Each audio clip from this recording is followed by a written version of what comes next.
Radhi. Sawa. Good.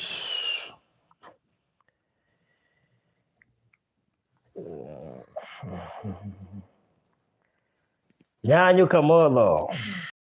Mambo vipi? Salama. Yes. Yes. Oh, by the way, Gaidania. Salimiana. So hello guys, fans of Rodi TV. I go by the name Nyanyu Kamotho. I feel blessed this day. I feel intelligent in the name of Jesus. Amen. Yes. Ojo ne Nyanyo. All right, very nice. So,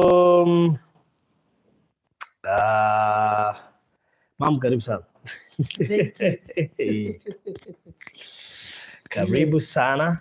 Asante. Yes. Nyanyo songa kidogo, hata mam songa kidogo. Yes, good. Nika salama. Very good. So, goda ke haho. Kida tuonekane producer witore. Ule adeho kirari. Ni ashokire ima.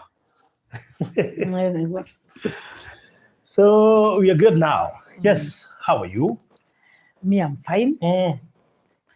Na ningetaka kusalimiana. Yes. Hi, Farodi wa Thuita TV fans na Virginia Wagare TV family. Nimewasalimia wote katika jina la Yesu. How are you? Yes. Very good. How have you been? Mimi nimekuwa sawa lakini sio sawa sana. Nimekuwa sawa lakini sio sana. Sababu kumekuwa na tatizo kidogo lakini ni hali ya maisha. Ni hata ndio maana unaniona nimekuita. Maana unajua mimi nilikuwa naotazama tu kwa TV. Mara tu hivi nikakuona kwa gate. Wow. Lakini tutafika hapo. Okay. So kijana wetu pia home. Alikuwa shule. Acha kwanza tusikie kumhusu kidogo. Yes. Alafu kisha turudi kwa mom. Si ndio mom? Yeah. So yes. Shule iko poa. Shule tunasoma vizuri. Tunasikia uko group of schools. Yeah, group of schools. Yeah. Alafu huko kunaendeleaje? Uko poa kabisa. Uko poa, hakuna bullying, uko salama. Hakuna bullying. Hakuna bullying. Kwa hivyo ndio ulikuwa unaogopa kabisa. Lakini uko sawa. Pia kukula mnakula poa. Sikia Nyanyo. Yani.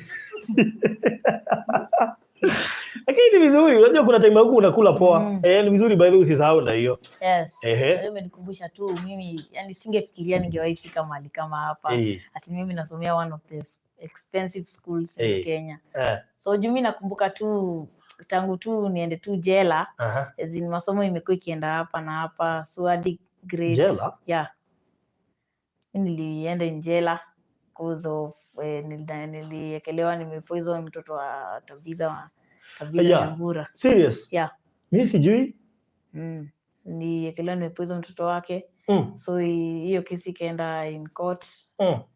First kwanza nilipelekwa jela. I remember nilipigwa tu sana na polisi. Sasa ulipelekwa jela ukiwa unatoshana aje? Nilikuwa sasa ndo naingia class 8. Yeah. I'm not aware. Nilikuwa sasa ndo naingia class 8. Sasa wakati nilipelekwa jela nilikuwa ndo naingia class 8. So nilikuwa mdogo. So kabla hadi nipelekwe jela nilipigwa sana. Hadi ikafika mahali nikafosiwa niseme ni mimi nilipoison hiyo mtoto. So tukiwa hapo nikapelekwa jela nikapigwa na polisi vibaya sana. Nakumbuka hadi alinekelea mguu bunduki kwa mguu akiniambia useme ni wewe upige risasi. So nilisikia vibaya but ikabidi niconvince ni mimi. Sasa ndo nikiuko jela kukaenda vibaya sana. Nakumbuka hadi watu wakubwa wakitumia choo mimi nilikuwa napeleka na mwaga. Enyewe umeonja maisha ya jela juu hivyo ndo kuna kuanga. Lakini mtoto alikuwa anafanya nini? Alikuwa na kumesemekana ati amepoisoniwa. So kasemekana ati ni mimi na luzi tulipoisoniwa mtoto. So ndio ikaenda hivyo sasa, na mtoto alikuwa poa. Yeah. So nani alikupeleka jela? Nilipelekwa na dad na Tabitha. Wow. So ilimalizika aje? Ilimalizika na mbona wakaassume ni wewe ama wakasema ni wewe? Mbona walikosa mtu mwingine wakasema ni wewe? Sijui mbona walisema ni mimi, but waliniekelea tu hivyo. Hey. Okay, sikujua by the way. So nakumbuka wakati tulienda koti, so judge alisema this case, alikwanza aliuliza baba, is this your son, real son? Baba akasema kuuliza mama Tabitha kama yeye ndio alikuwa ndiye ndio mama yangu, akasema hapana, just like said mother. So judge akasema hadi ile siku mama yake atapatikana ndio hii kesi itaendelea. So nakumbuka nilirudishwa tena huko Thika, huko kwa polisi, huko police station huko Thika. Kisha kutoka huko sana singekaa huko sana nikapelekwa Kirigiti kwa watoto. Sana nakumbuka nikuko ba Kirigiti. Hello? Kiambu. So nakumbuka nikiwa huko kulikuwa na duty za kuosha hivyo. So I remember one day nikiosha vyombo, mama kakuja. So hiyo siku nilimwaga machozi sana. Alinipata nikiosha in fact vyombo, nilimkimbilia akanimhug, akanipata kitu alikuwa ameniletea. So yeah. So ulikuja kutoka aje? Nilikuja kutoka tulirudi kwa koti hapa, tulikuwa Kirigiti. So mama akaambiwa na judge, so because judge alikuwa amesema mama yake akipatikana ndio kesi itaendelea. So wakati mama alipatikana akaambiwa nini atutolee tangwa pound cash bill. So tolea 5,000 each tukatoka huru. Yeah. Lakini kulikuwa na evidence ya kutebo kumaanisha kuonyeshana? No, hakuanga na evidence. Juu nakumbuka hiyo siku alikuja akaniambia atutengeneze kamchanga, ati akaniletea kamchanga. Sijui alikuwa amechangisha nini. Akaniambia tuseme hii ndio ilikuwa ipoza mtoto, but kwa koti ikufika sijui iliendelea. Nani alikwambia hiyo? But Tabitha. Nyewe mama umepitia hiyo sijui. I'm not aware. So nakumbuka I feel good. So wakati nilienda hapo tunaanza masomo poa. But nilikuwa na nile tu nafikiria as in this happens, so sikusoma poa.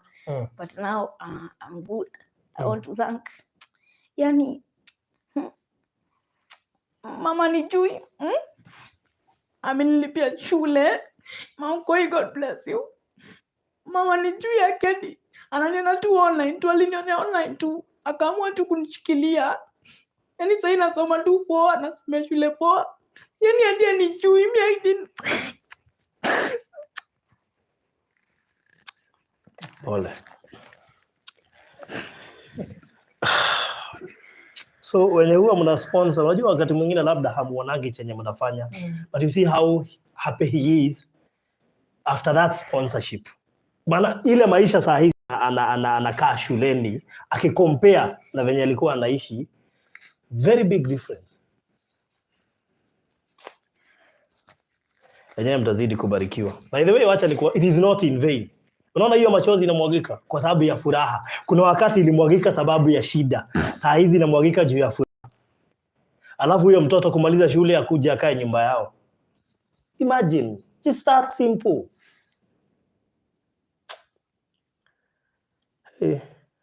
Anyway, nyanyo, that's why uko shule nzuri.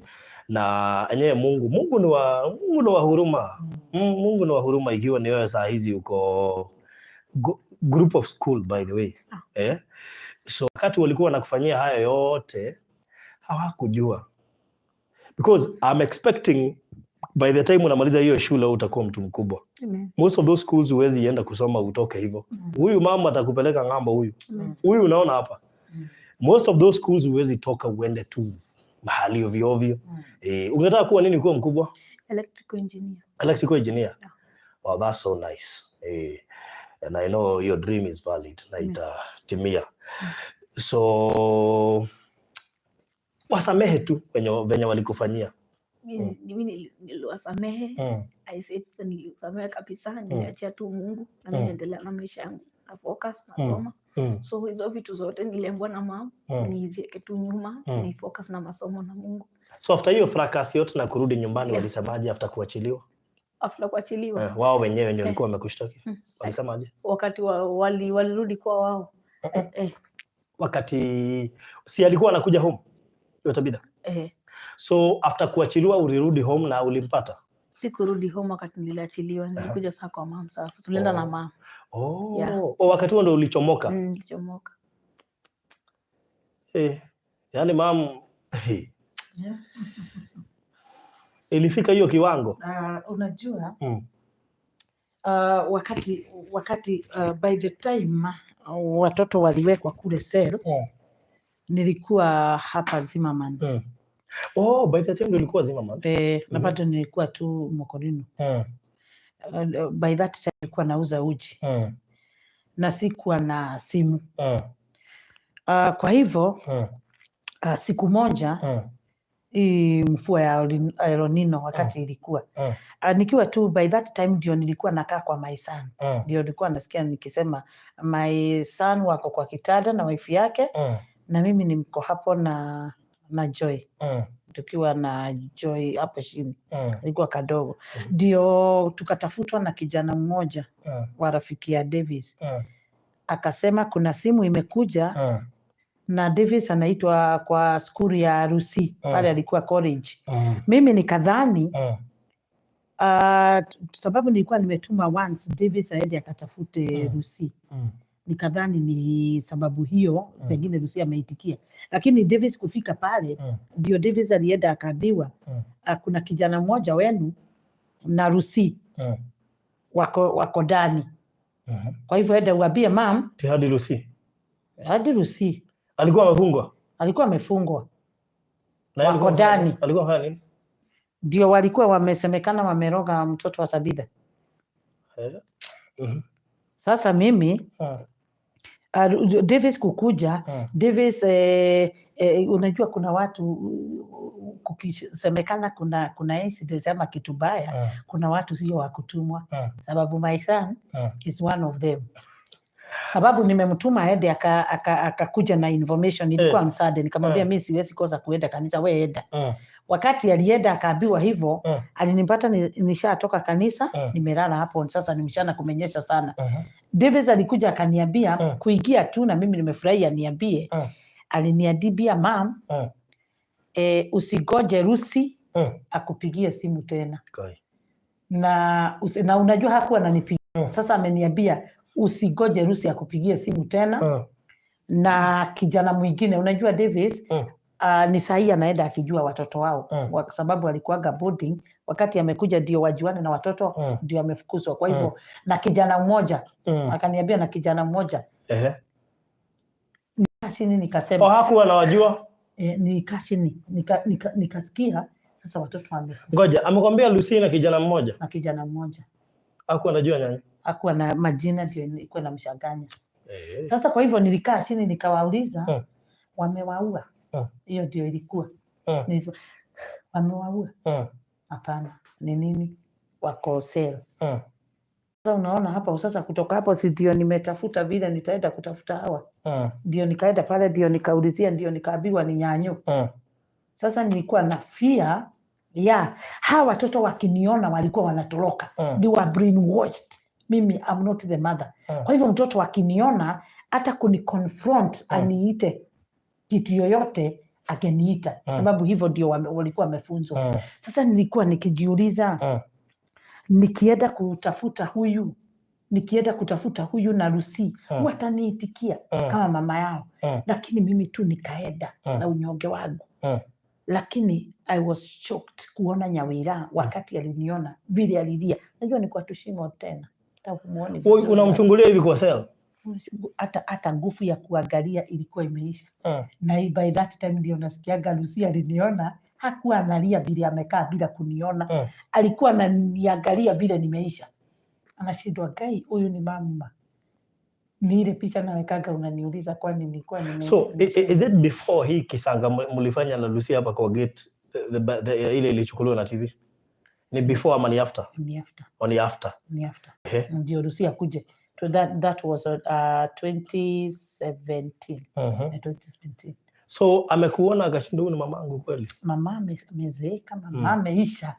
Kwa hivyo Lucy hakuwa, ndio nilimuuliza huyo ni mwingine ni nani mko na yeye ndani. Ananiambia ni nyanyo na sijui kwenye alipelekwa. Sasa you can imagine nikienda pale kunauliza polisi.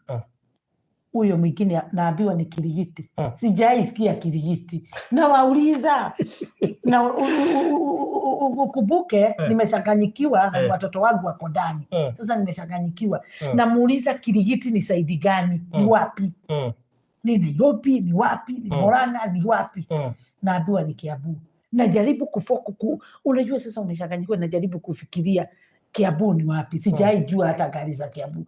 Nauliza polisi, nielezee polepole uniambie nitaenda kupanda gari za wapi na ninapadia wapi. Ndio nilienda nikapata huyu kijana wangu. Our case ilikuwa different sababu wakati huyo walikuwa wanaosha vyombo pale masaa ya lunch. Lakini unajua haufai kuongea na mtoto before uende kwa office. Kwa hivyo hata kama amekuona ufai kwenda direct kwa mtoto. Kwenda direct sababu hujiandikisha nini, but ours was different. Wakati nilitokea pale mtoto akaniona na mimi nikamuona. Tulikibia tukashikana tukalia mpaka polisi wakashangaa wakatuangalia. Tuliona tumeletwa viti mahali tu tulikuwa tuongea na kijana yangu. Hapo si ndio wakaniambia watarudi kotini on Monday. It was on Monday tena. On Monday. Kwa hivyo nilikaa nikienda kumwangalia mpaka tukapatana mpaka kotini. Kufika kwa kote, I thank God for the judge. Alikuwa mama. Kwa hivyo wakati tulifika pale nilikuwa na kajoy kalikuwa kadogo by that time. Kwa hivyo nilikuwa nikashika. Na mimi nilijua opportunity inakujaga once. Kwa hivyo wakati nilifika pale na sijai simama tena kwa koti. Wakati niliitwa nilienda direct na kusema hawa ni watoto wangu. Huyo alikuwa bwana yangu. Huyo mwenye ako hapa anaitwa Tabitha ni bibi ya Boro. Na yeye ndiye amerudi kwa ndoa yangu. Na mimi ndio nilikatisha keki. Huyu mtoto nimeshika baba yake nilitoka kwake na miezi 2 hajai muona. Kwa hivyo mimi nilipeana hiyo story yote, ndio jaji akashikanisha. Akaona vile hapa kuko kitu moja tu aliniambia, hata alinikata sababu alikuwa ashaona picha. Alinikata akaniambia, Virginia, tumesikia unaitwa Virginia, sababu wale watoto wawili nakupatia. Sitaki kukuuliza unakaaga wapi. Lakini those 2 kids nakupea. Utatoa cash bill ya pesa gapi? Mimi hata kukuja tulikuwa tumekuja na shida sababu hatukuwa hata na mafia. Mimi nilisimama by faith. Nikasema kila mtoto namtolea giri 5. Hata sikujua mtu anasimamaga unasema huna. Niliwasema giri 5. Ni ile magiri sijaiona na macho. Lakini ulitoa wapi? Mimi kitambo nitoke hapo kwa koti, Mungu alitembea na mimi. Nikifika pale nje nikakuta kumbe ile college ile Nyawira alikuwa anasomea. Kumbe wanafunzi wote walijua hiyo ndio siku wako huko nje. Kwa hivyo kutoka hapo walituliza Mungu amesema namna gani. Na ukumbuke sasa imeisha. Kwa hivyo wanasaidia maadhimu wenye wanaona huyu hata bila kuambiwa utoe, unatoa. Unakaa tu example ya shida. Mtu akitaka kuillustrate shida na kutaja. I thank God. Kwa hivyo nikifika pale watoto wakaniuliza na ujue by that time nilikuwa nalia sana. Kwa hivyo hapo ndio wakatoa, wakasema nikawaambia nimeambiwa kila mtoto 5,500. Kwa hivyo hapo watoto nganga nikapewa, nikaambiwa hii ni harusi. Davis akaongea na kijana na huyo nitamtafuta. Naitwa Newton. Davis alikuwa na kasimu, akampigia simu akamwambia watoto wetu wako ndani na tumeambiwa tutoe cash bill ya 5,000. Imagine alirusha yote 5. Kwa hivyo watoto nikatoa. Kumaliza kutoa watoto wale wakaangalia wakaona huyu mama ako na shida. Kwa hivyo wakaanza kutoa 5, 10 nini. Nikapata 1,000 ingine gapi? 6 mkono. Hiyo ndio nienda kutafuta nyumba ya kuanzisha maisha na hawa watoto. Ndio nitoke kwa Davis. Nikatafuta ile nyumba tunasemanga ya mabati sasa. Nyanyo alikuja hivyo. Lakini by that time Nyanyo alikuwa na nini huku sana. Alikuwa na mushitagate Irema. Tauga na githuku. Irema. Ni Irema. Irema. Na biaga sijui kama kina hibiscus wako na biaga. Kwa hivyo icio irema ile alikuwa anasema Botigithira bento amenyete irema. Irema ni scars. Ni scars. Alikuwa na scars. Sababu alikuwa anasema unaona ile waya alikuwa na nyongwa na hiyo waya ya stima. Ndio aseme nani huyu mtoto mgani na kutandikwa nayo. Kwa hivyo lakini na kalikuwa na mnaitaga trauma. Naona kwa akiniandikia pale. Traumatized. The baby was very much traumatized. Yaani amewekwa uoga. Alikuwa na uoga. Na hiyo uoga hata naombaga Mungu iende ikiisha. Huyu before uone askari anakuaga amemwona. Na kama kuna askari anatutembelea anatuona sababu anaweza kuwa kuna askari wanatuona. Let one askari akue Fred na Nyanyu. Hata Samido. Samido ni askari. Huyu mtafuteni sababu huyu anataka askari mmoja akue Fred yake ndio hiyo uoga iishe. Ndio hiyo uoga iishe. Kwa hivyo walimweka uoga kiasi cha hiyo uoga bado iko. Hiyo uoga bado iko. Na hata kaogopa polisi juu ya hiyo uoga walimweka. Ameogopa polisi sana. So mtu kama Lucy ilikujaje, kwa sababu after kuona ile fracas ilikuwa pale kwa gate, ilikujaje akaitikia wewe ni mamake na akaitikia wewe si mbrogi na atakuja kwako? Unaona ile picha, ile video, unajua mimi sikutaka kuichambua sana, lakini tuko hapo acha tuichambue. Lucy alikuwa na machungu sana, hakuwa anataka kukuona pale kwa gate. Kabisa. Ilikujaje ati atatoka huko? Hata sio ati hapo, hata kwenye tulikuwa ndani. Unajua nyinyi mnaonaga hapa nje. Unajua kwa hivyo kabla kumfika nje. Hata mambo mengine sijawahi ongea, tunajua tunaonaga hapa nje sababu mnaona. Na hiyo kitu hata wameiona, hata kuna siku nyingine tutaongea hiyo. Ndio kuna ndani na kuna nje. Kuna ndani na kuna nje. Sisi tuliona nje. Nyinyi mniona nje. Na kule ndani kwenye hamuonagi mnaweza fikiria kuna kuaga huko ndani kwenye hamuoni. Kwa hivyo tuseme hawa watoto wakati tulikuwa kule ndani, wacha kuona hapa nje. Si unajua Lucy ni yeye alikuwa amepewa manto kwa ile nyumba. Kwa hivyo hata kama ningetaka kitu nilikuwa naenda kunyenyekea. Namwambia sometimes unajua unajua ukifaa hii nguo ya Frida ndio naona biaga mimi mtu hasha ninone. Na hata wakiona vile wanasemaga agapotio nataka ingie ndani. Nataka gaikue hapo, na hiyo niliombea Mungu isiishe. Sababu pale kukaa pale iliisha tubo, iliisha ikasikana vile watu wanapendaga. Na unajua ile yani ulimaintain ile figa wasichana wanatafutanga. Hiyo wanatafuta. Lakini shida. Na alafu kuna ile nguo ya Frida haipendagi mtu mwenye hana sababu inakaaga shua. Inakaaga vibaya sana. Kwa hivyo sometimes mimi unajihurumia, unaangalia nguo unashikia hapa inakuja hivi. Unaona ni kuisha na kibia hapo. Most of the cases Lucy atakuja kusema. Nilikuwa kwake namwambia Lucy, si munipikia hata kama ni uji, hata kama ni ya white. Nasikia nikitaka. Unajua bado nilikuwa mshia. Saa hiyo uko kwa kanyumba kale bado mko? Saa hiyo niko pale. Na nilianza kuwapembeleza kama sijafugiwa. Before hata nifugiwe nilikuwa nimeondolewa powers. Inaitagwa powers za queen kwa nyumba. Nilikuwa paralyzed pale. Wacha tuseme kwa sababu wewe ndio ulifaa kuwa deputy huko. Ulikuwa una complain serikali imekuweka, ulikuwa ushademotiwa. My life was in danger. Ukahererio ginya escort kila kitu.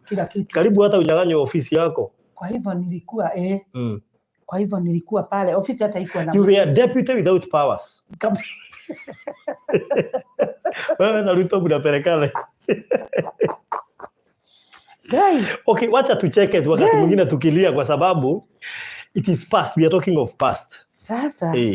Sasa mimi nikiwa pale unasikia kama jai imekuweza. Unajua kwanza umeondolewa mamlaka. Unajua ukiwa pale ukipika unaumaga kama mama pale kwa nini. Lakini sasa unaona hata shule ni mzuri sababu iko na ile masaa mtakula.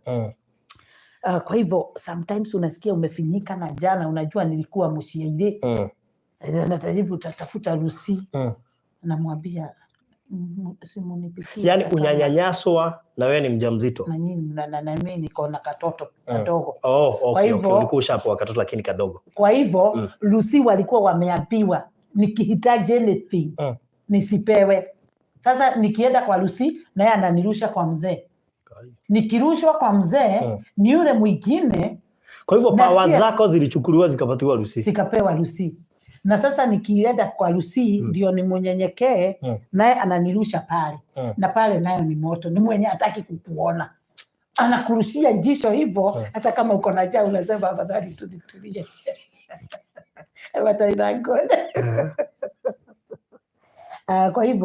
Kwa hivyo sisi Lucy wakati alipitia pale alipitia kasafari anasemaga anapitia kasafari mpaka sasa wakaona hapa sasa afadhali mama yangu kwanza Lucy anasemaga kuna vita aliotwa ni kuonjwa anasemaga kuonjwa vita unajua hiyo tulikuwa tumesema kupea chakula mama wakati nimetoka hiyo ndio nasemaga ka testimony alionwa wao sasa. Kwa hivyo hiyo wao yenye ameonwa na tena amerushwa jela kuna kasafari hata yeye alipitia. Kwa hivyo hata hiyo jela ilikuwa chungu. Alikuwa anapitishiwa tu ndio aonje na pale alikuwa ameojeshwa ingine aonje pale ndio at least kama macho Mungu ajaribu kumfungua macho. Lakini wewe haukuwa ipigwa na nani? Vita ile nimeojwa huko. Vita nimeojwa kabisa. Wewe unajua unakuona na hii nguvu. I don't know how I was done. Acha niseme nakuwa na kisugu mzuri sana. I don't know how I was done because I was very much paralyzed. Yani haukuwa na any powerless hata kuongea. Unajua mtu unasimamaga ndio na ukiwa kwako kama queen sometimes kuwa na sauti. Lakini mine was yes all the time. Yes.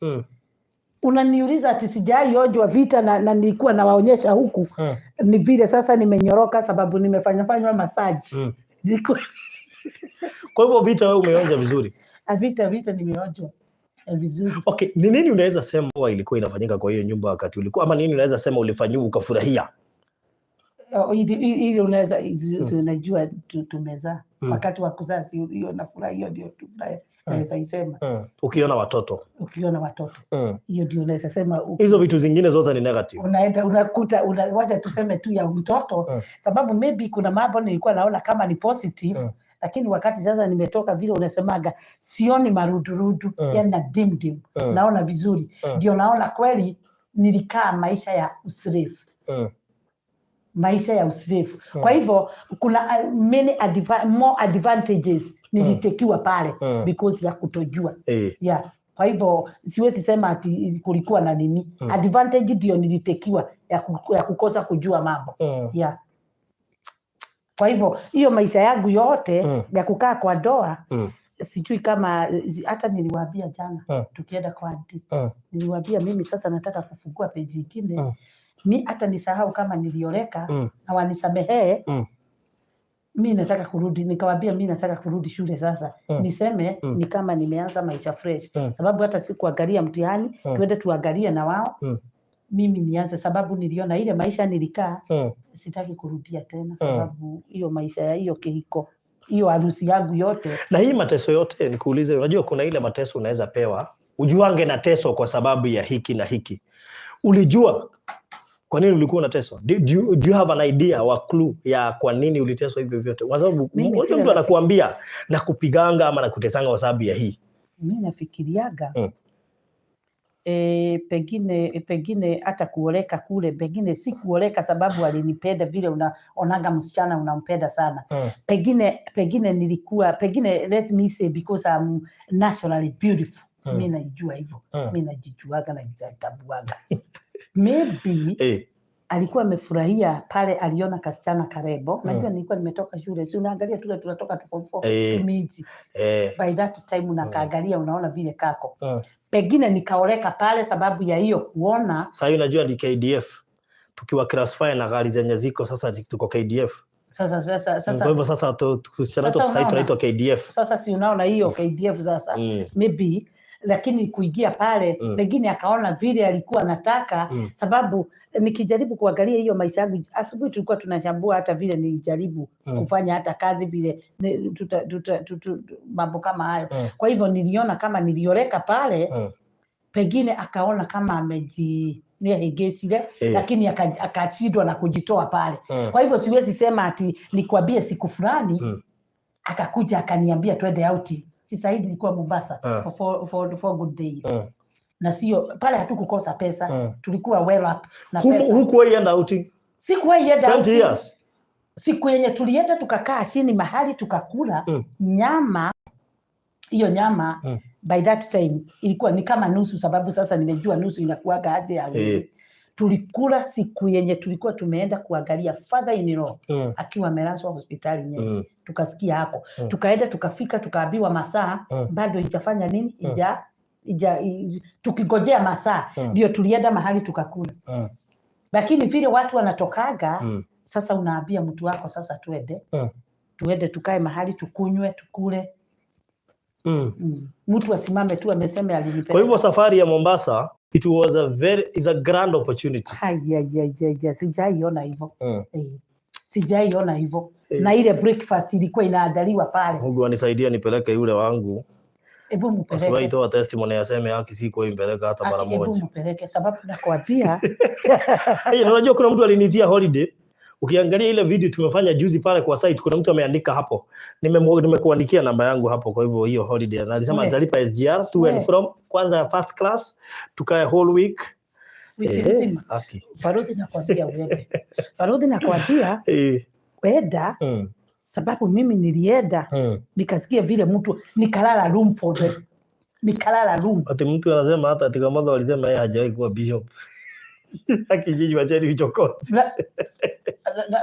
Lakini anaongea ukweli. Yeah. He said. Hata jana tulikuwa mazishi. Waliniambia sio mazishi. Sasa nirudie kidogo ndio niwaone nilijua. Mazishi. Tulikuwa mazishi. Na hiyo unaona huyu akisema hakosei. Sababu wakati walipelekwa pale kwa interview. Ile ilikuwa pale ya Thuita. Alisema yeye hajai kuwa bishop. Na wakaanza kutaja mzee kama huyo mwenye nilienda na ndio singekosa kuenda because he was our friend, family friend. Akaanza kutaja huyo mzee.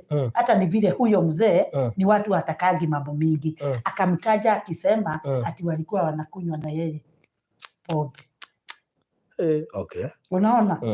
But me myself mimi najuaga nilioleka kwa bishop. Okay, so haukutoka after hiyo vita yote na hiyo mateso yote hata ya watoto, haukukuja kujua haswa ni nini kilifanya awapitishia hayo yote? Hata sijaelewa sababu hata Saidi kubaya sana wacha hata hiyo siku nasema. Ni kama hiyo roho sijui hiyo shuki ya ndani, sababu kuna shuki iko pale mahali imefichwa yenye huwezi jua. Unajua hata mtu utulia inakuaga hivi. Unajua mnasemaga times tells. Unaweza kaa ukae mwaka moja miaka mbili uone na enyewe nilikosea. Na enyewe hata kama sababu I don't think unaweza kaa na mtu miaka 20 na mzae hawa watoto wote then hata malipo yote ikue tu tena ni kuua. Sababu unaweza kaa useme na mateso, unaweza kaa useme hata kama kulifanyika hivi, hata kama hawa watoto walienda na kumeenda, unajua unaweza kaa uangalie nyuma uone by the way kwa nyumba sioni mtoto wangu hata mmoja. By the way nilikuwa na bibi, by the way kumekuwa, by the way tulikuwa na mali. Unafaa kujilia rais. Unaweza hata kama unataka kujikausha usionyeshe watu unajikausha, lakini pale ukiwa peke yako unafaa kukaa chini unaona. Hata ukiona hawa watu kama juzi. Hebu kwanza sasa tuingie story ya juzi. Unajua niliona hiyo video lakini sikuielewa. Nafikiri kuna kitu nilikuwa nafanya so nikawapata mko live lakini sikuweza kufuatia.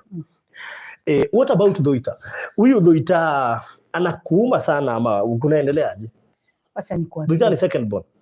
Thuita ni third born. Third born. Na he is my brother.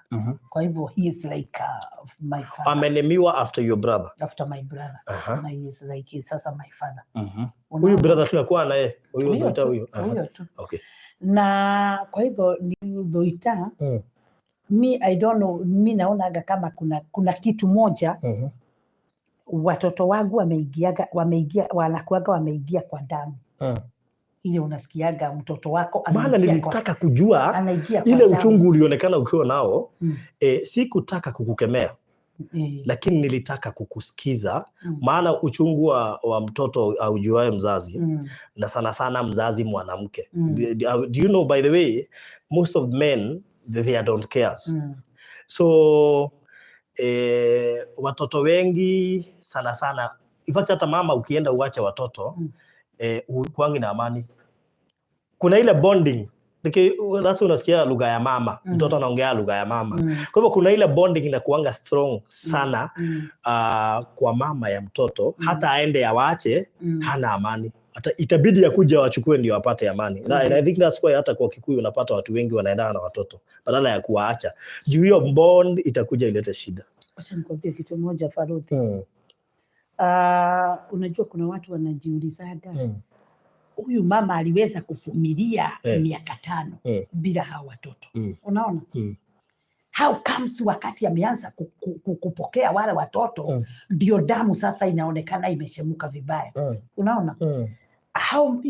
How did she manage kukaa ile miaka ingine 5 na pengine hata unajua hata sikuonekana kwa hiyo miaka.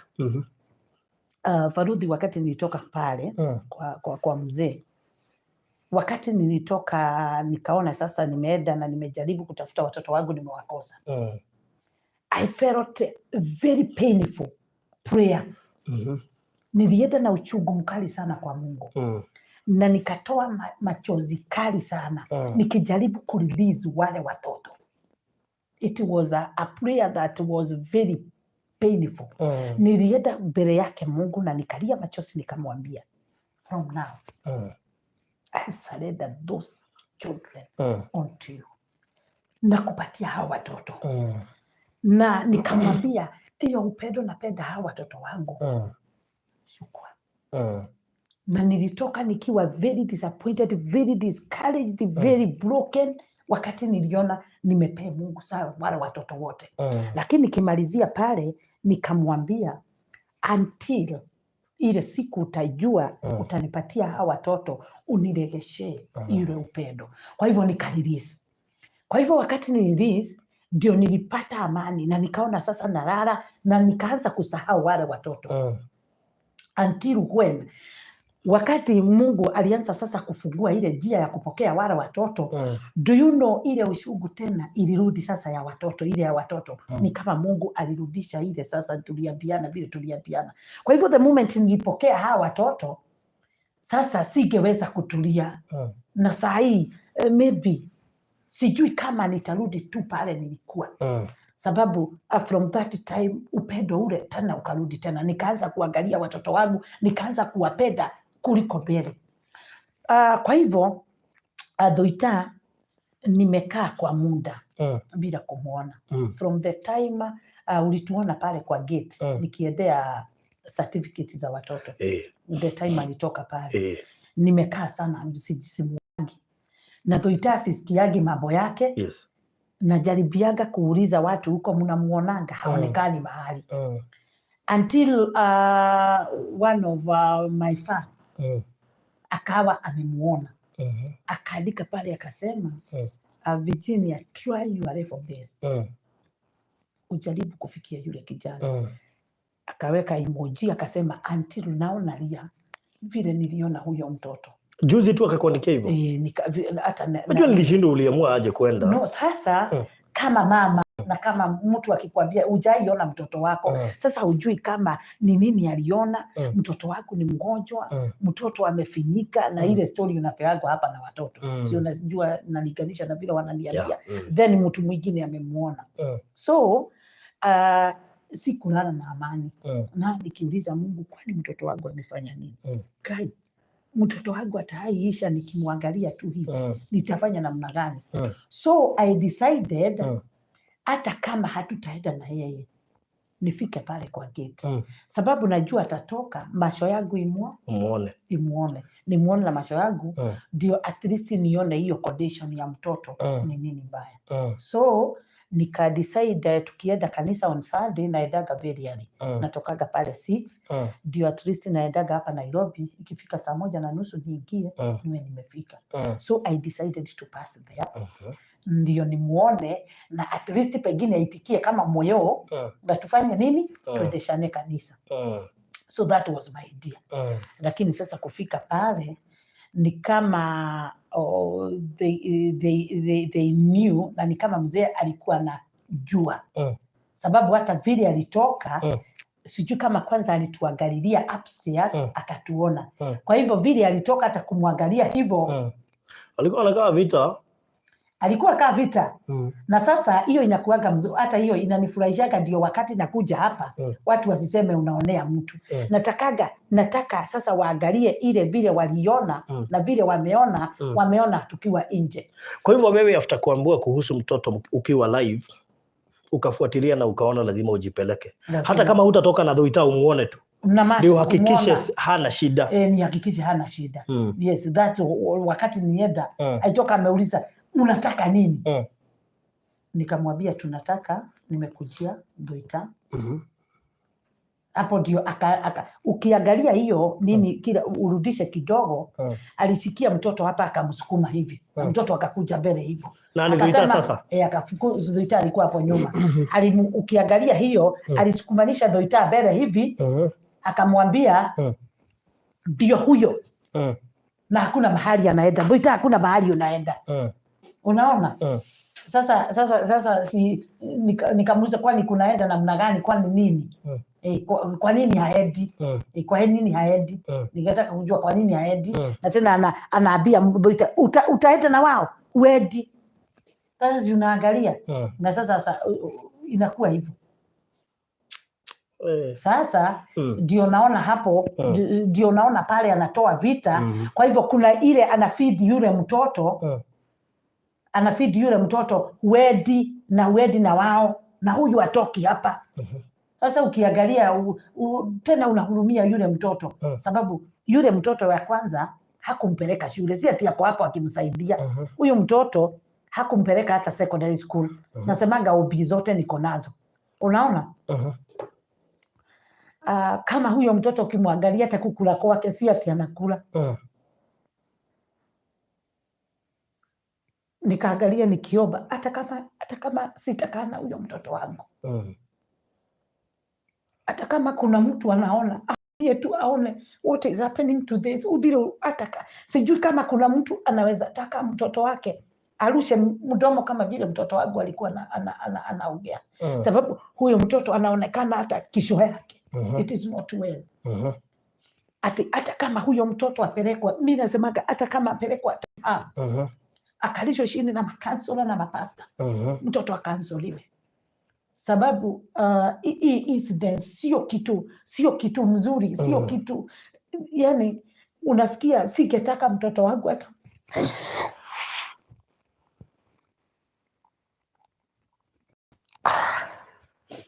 ningetaka watoto wangu akuwe frontline.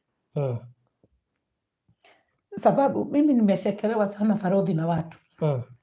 Yule mama alikuwa na saa mwaka. Nikakaa na kushekelewa na watu. Unaweza imagine ukiwa kwa plot na hawa watoto. Hawa watoto wamekuwa wakubwa. Na nikijua hawa watoto wakati nimekuwa nikiwalea. Sikuwa nikiwa msichana wa kazi. Hata kama nimetoka maternity naingia kujipikia na hawa watoto. Na ndio tulibodi na wale watoto sana sababu nilikuwa naangalia wale wakubwa kina Lucy alijua kazi ndogo sana wakiwa na Davis. Sababu hawa wanaonekana kama ni wakubwa wadogo na wabia wanisaidie kuosha hawa wengine. Tunasaidiana kila kitu, tunasaidiana na hawa watoto. Na hata kama ni mahali tunaenda, mzee hajawahi nishikisha mtoto mmoja. Lucy nilikuwa nambeba nyuma sababu alikuwa mnono, Davis na mbele. Mama mwingine hapo akanisaidia na ngoi ya kubeba mtoto. Kwa hivyo nimeenda safari na hawa watoto. Hata kama ni mahali tunaenda, mzee hajaenda vile mtu anasemaga lete mtoto nikushikie. Tukienda kanisa, nikie na wewe ushike hawa wengine. Kwa hivyo hawa watoto naingia na hao kwa gari na mtu mwingine anaona mtoto, ananisaidia nashika, mimi nashika wale watoto. Kwa hivyo tukabodi sana na wale watoto. na watu wakanidharau, hajawahi itikia tupelekane. Kama ni mahali tunaenda, yeye anaendanga mbele, mimi nakuja nyuma na watoto. Mzee sasa nihaibike na watoto. Na kama tunaenda, tulikuwa tunaendaga sana sana kesha na huko kwa Kidatabida na huko Nyahururu. Kwa hivyo yeye anaenda anakaa kiti ya mbele, mimi naachwa na watoto wangu na huko nyuma. Sasa najaribu wale wadada wa kanisa wanishikishe, na sababu uko pale nyuma, unajua mtoto mkiwa pale, watu wanakuja kuuza sweet, watu wanakuja kuuza sweet.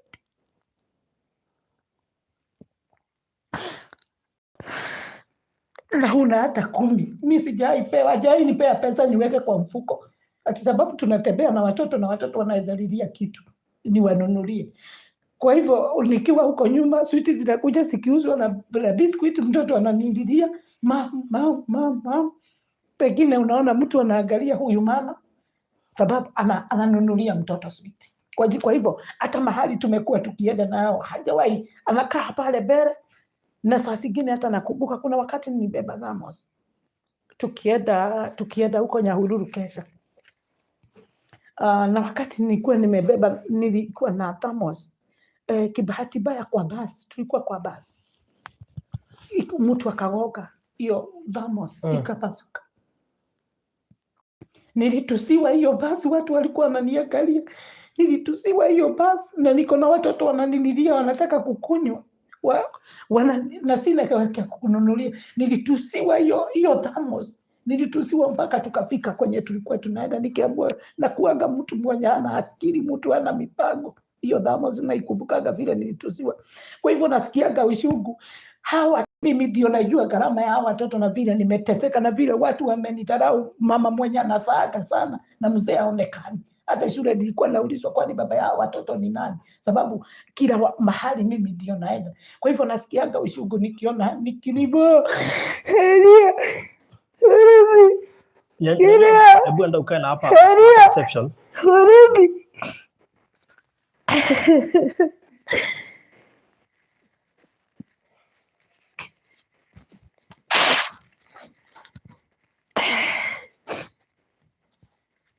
Thuita ananiumaga. Thuita akiwa mdogo, nakumbuka Thuita akiwa mdogo, kakiwa kitu kama mwezi.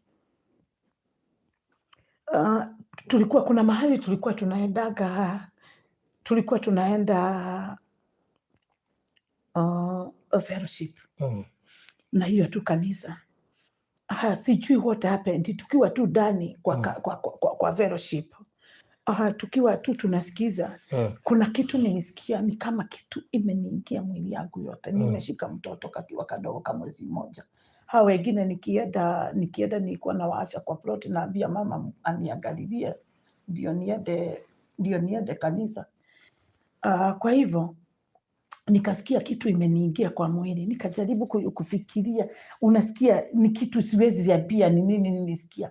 Kwa hivyo nilifunika yule mtoto, nikajaribu kumnyonyesha ndio nijaribu kusikia ni nini. Nikasikia ni kama wasiwasi, ni kama nini. Ndio nikatoka nje. Kutoka nje nikaenda kujaribu kukaa chini na shidwa, kujaribu kubeba mtoto na shidwa. Nasikia niko na wasiwasi, ni kama nikishwa ni baya, mwili yote ni baya. Nikaenda pale nikashughulia, na nilikuwa namuogopa sana. Nikashughulia pale, nikamuita mzee, akaniona akatoka. Nikamwambia kuna vile nasikia, sijui mimi nasikia aje, kuna vile nasikia. Lakini yeye hakushughulika, akarudi ndani. Kwa hivyo nikakaa hapo nje, nikakaa tena, nikaingia, nikasikia kama hiyo kitu imeisha. Tukamaliza fellowship, tukienda nyumbani tena hiyo kitu ikarudi, na hiyo kitu ikajirudia mpaka kwa nyumba. Ikawa kama ni kuna kiroho fulani kinaniingia, nasikia wasiwasi nini. Siku moja nilimkuta mpaka town nikiwa na slippers, na sikuelewa. Kale katoto nikakabeba, nikamkuta mpaka Thika miguu, kuenda kumuona mahali alikuwa anafanya kazi. Nakumbuka alinitusi sana, akiniza na kuja kumuhaibisha ni nini. Mzee alikuwa na yeye, alikuwa pastor. Huyo ndio alikuja akaniuliza polepole, nikamwambia sijui, lakini sijielewi na sijui ni nini. huyo ndiye alinipea pesa ya kurudi, akaniambia enda ukae pale, enda ukae mahali upumzike, alafu rudi nyumbani, akanipea pesa. Nakumbuka niliingia Christina Garden, iko hapa Thika. Na ile ya Thika Town. Ile ya Thika Town. Tulikuwa na kijana alikuwa anaitwa kama yeye tu KAMOTHO. Wa auntie, yule auntie anakujaga kwangu, watu wanamjua. Kijana yake alikuwa anakaa kwangu, alikuwa ananipenda sana. Kwa hivyo tulikuwa na yeye. Nilienda nikampea mtoto ashike pale. Farudi nakwambia, nililala kama hapa uko kwa nyasi. Watu Thika walishindwa mkorino ni nini baya. Farudi niliomba sababu hata ningeenda hospitali singejua naenda kusema ni wapi mimi mgonjwa. Nikitoka hapo nilikuwa nimeambiwa vile unasikiaga ni korogwo, kuna uchawi mahali. Na from that time yenye niliomba na nikasikia hivyo na nikakemea, hiyo spirit ikaisha, na ikaisha mpaka wa leo Farudi. Kwa hivyo nikikumbuka hiyo kasafari na ikuisha hivyo haraka hivyo unafikiria, nilienda kwa muda before nijue vile ninaweza omba ama vile kwa hivyo kuna mambo mingi sana nilipitia na huyo mtoto. Kwa hivyo mi hata maombi yangu nani Farudi vile ningeomba ni pengine kuna mtu anatuona na kukua na mapasta waangalie tu hii familia Farudi, sababu sio kawaida, hii sio vita ya mwili. Sababu yule mtoto atolewe. Sasa unaweza angalia uone mama ni kama kichwa yake sio mzuri, baba ni kama kichwa yake sio mzuri. Kwa hivyo jua yule mtoto ako mahali pabaya. Waokoe tu yule mtoto, hata kama ni mahali apelekwe, aombewe, afanyiwe counseling, angaliwe hata kichwa yake kujulikane vile kutaenda, sababu maisha ya mtoto wangu sio mzuri. So that thing inakuuma zaidi mpaka unaona hauwezi tulia. Let me tell you nani Farudi. Ushugu ya mtoto aijua ni mama. Na hata saa hii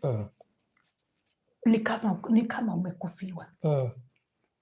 Hata ukikufiwa watu watakuja kukuambia tulia, sababu kuna wengine, na hiyo tu ndio njia. Tunajua hiyo ndio njia, na kila mtu anajua hiyo njia, lakini ni ushugo. Wale watoto, yes, sikatai, niko na watoto 11. Wote niko na wao, wako kwa mikono. Lakini kama sijaona Thuita, nimuone tuko na yeye, huwezi tulia. Hata ukiniambia nitulie, siwezi. Na siwezi jifanya kama nisahau. Na siwezi jifanya ati nisahau, ati ndio niangalia hapo. Kwa hivyo wakati unaserve chakula, unakumbuka kuna mmoja haujaekea na huyuko sure kama amekula. Nasikiaga vibaya. Kwanza saa ile naona watoto wangu wote. Each and every person akona sponsor, mtoto anasoma. Naona maisha ya watoto wengine vile inaenda vizuri. Nakumbuka kijana yangu. Tukikula pale vizuri kama ile watu wanasema kama saa hii. Kuna mama anaitwa Cook with Liz. Amesema ninunue mbuzi, amenitumia pesa. Ninunulie wale watoto mbuzi wakule. Sasa ile tuko pale tukikula. Unakumbuka kuna mtoto mmoja yuko. Unakumbuka ile mateso mlikuwa mnapitishiwa. Huenda ndio bado wanapitishiwa na anapewa threats na labda hata kukula hakuli kama venye mlikuwa mnafanya. Ndio hiyo. Juu hata sana sana ninaada. Anaambiagwa, unajua kuna vile unaweza ambia mtoto. Unaambiwa hii mali ni wewe nitaachia. Thuita ameishi kuambiwa sasa, sababu hata wakati Davis alienda, aliishi kuambiwa sasa you are the first born. Kwa hivyo urithi yote ya mzee ni yako. Na ile urithi anaambiwa ni vitu kama hiyo, nyumba yangu hapa Weteidi zenye ziliuzwa, hizo vitu ndio mtoto anaambiwa atapewa. Sasa kwa hivyo yule mtoto maisha yake, unaona maisha yake si kama mzazi kama mzazi na mtoto wako. Unajua unatakaga saa hii nikiona Nyanyo vile anasoma, nikiangalia kina Twine, nikiangalia kina Lucy vile wanaendelea, naona future yao iko bright, sababu naona vile Mungu anatembea na wao. Sasa kuna mwingine unaangalia hujui maisha yake iko namna gani, na ukifika pale unamhurumia vile, unaona akirusha mikono badala ya kumkata unamhurumia.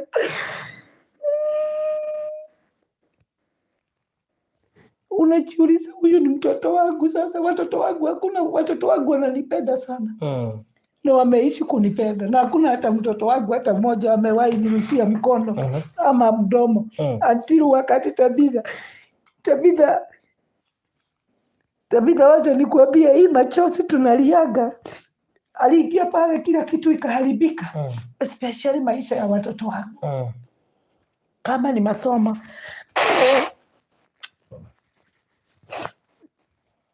naangalia hiyo nyumba waliuza. Tulikuwa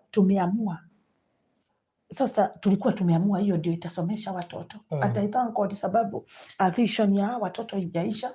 Unaona kwa sasa ni watoto wangapi wamesponsiwa? Watoto wangu wote ni sponsored. Ni Thuita peke yake. All of them. Ni Thuita peke yake? Ni Thuita peke yake. Hao wengine wote mpaka Joy.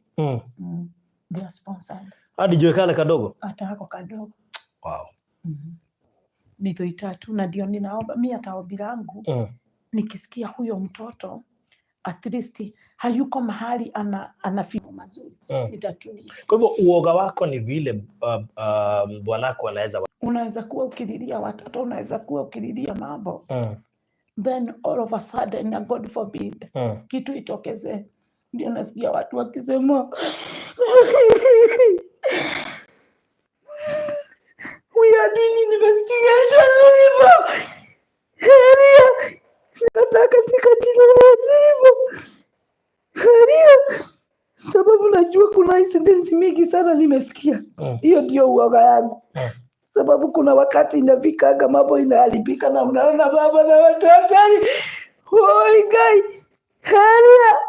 Korora uteko huo mwani. Unaona mambo inakuwa hiyo ndio nahofiaga kusema we are doing investigation.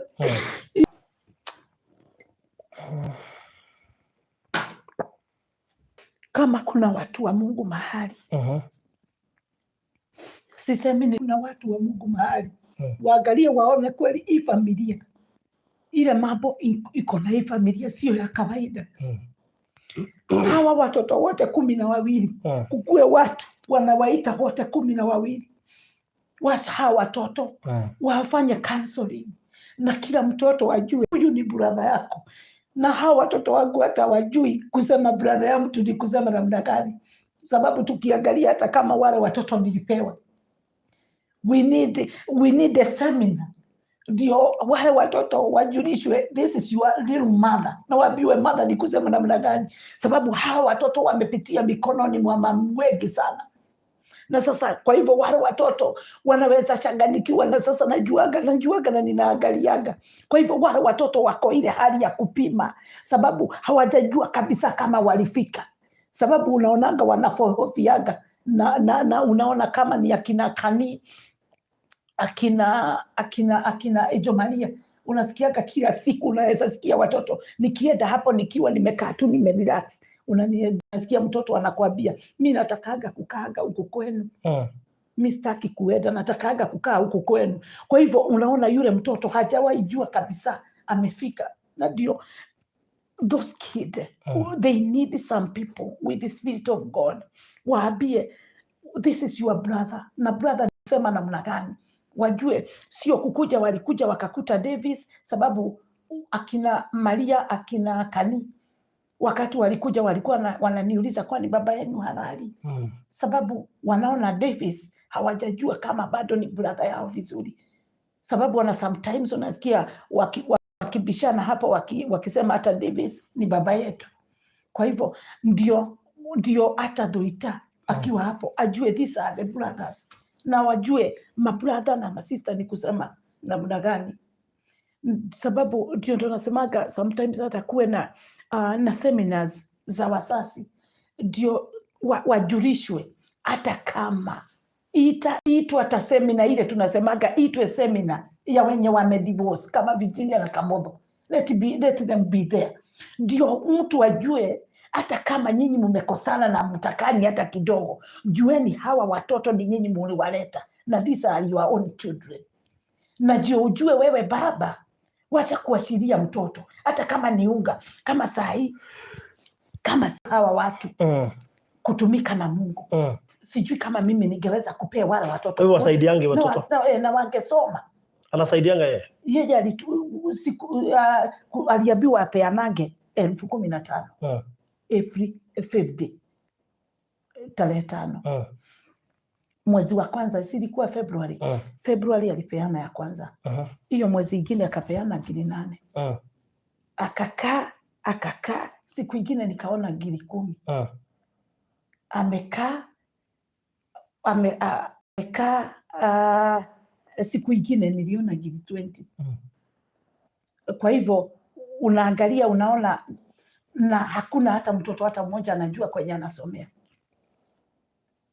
Na wote ni wake. Na hao watu wote ni wake, na ajui wanasoma nini. Na hata ajui kama alienda shule. Yani hashughuliki hata kama hao watoto wanasoma, wanalala wapi. Ndio mtu ajue hao watoto jukumu ni yako. Na ujue watoto wanakula nini. Ujue watoto wanakula nini, wanalala wapi. Sababu hata kulala ni muhimu. Mtu ajue watoto wanalala wapi. Ama kama saa hii mtoto hata akigojeka, just imagine mtu akupigia simu ni Davis. Huyu hata tukipimu. Davis sasa ilikaa ni kama yeye ndiye mzee huko. Ndiye mzee huko. Kwa hivyo kila kitu ni yeye tunaambia. Naonaga hata namhurumianga bana. Huyo Davis hata anafaa kulipwa. Maana kila wakati mwingine hata saa 9 usiku, saa 8. Anyway. Kuna wakati Joyka amegojeka usiku siku nyingine. Saa 7 ya usiku mtoto akaanza ku nose bleed na jai nose bleed. Na sio kadamu, ni damu inatoka. Do you know the first person kumpigia ni Davis. Nikampigia nikamwambia sasa mtoto amegojeka, tutafanya namna gani? Akaniambia na mimi kuna mama mtoto aligojeka nikaitwa, niko watoto hospital sasa. Sasa sijui nitakusaidia nini, tuko na mtoto hapa nashughulikia, tuone vile atapata kitanda.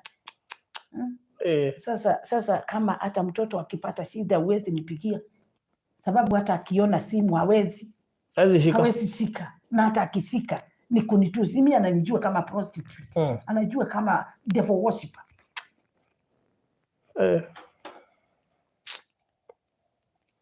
Anyway, Davis, thumbs up.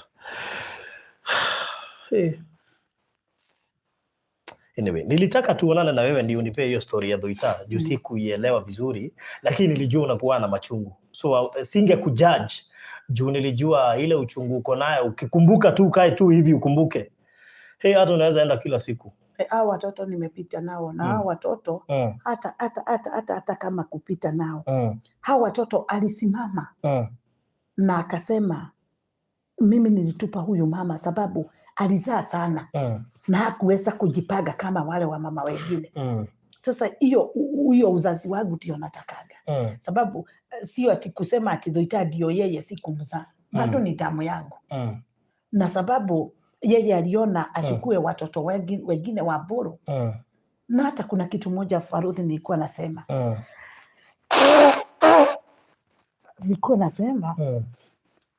Hata watoto wangu wakiteseka. Unaona hata Sarah Tombo anasema I thought you were just dramatic but sasa nimeelewa. My apologies. Watu wengi hawakuelewa and that's why nimeleta hii story ndio mama aelezee. Maana mimi wakati niliona kuna watu wengi sana wamenipigia lakini sijataka kuongea kuhusu hii story until nisikize kutoka kwa mama because I have seen such cases earlier. Na wakati mwingine uchungu ukizidi I know what happens. Na juu mama ndiye alipata experience kule kwa mzee. So yeye anajua yale mtoto anapitia. So hafai hata kuambia hata mtoto anapitia, yeye mwenyewe anaweza suspect venye mtoto anaendelea kwa sababu pia yeye alikuwa hapo akatoka. So it is always good watu kuelewa story and especially on your side, maana najua kwa channel yako huwezi waeleza venye at least tumeelezea hapa. So nafikiri bado kuna Mungu. Ni vizuri pia umuhepe sana, maana niliona ile hasira alikuwa naye angefanya kitu mbaya.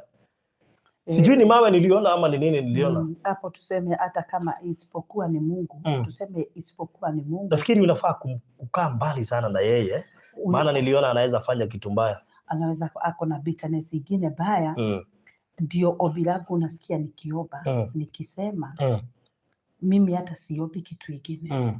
naomba tu kukue mtu mwenye ataona huyo mtoto amhurumie, sababu hata watu walijionea kama hiyo threat ndio mtoto anapewa pale, na unasikia wale watoto wengine wote Farodhi wanatoaga ushuhuda na wanasema walikuwa wanakalishwa chini na wanaambiwa hata mkienda kotini mkiona huyo mama mumsize, na ni mimi sasa hawa kina kani nikawauliza, hata by the way sikuwa nikijua kusize ni nini, ni dhani wananisize vile niko SS yangu.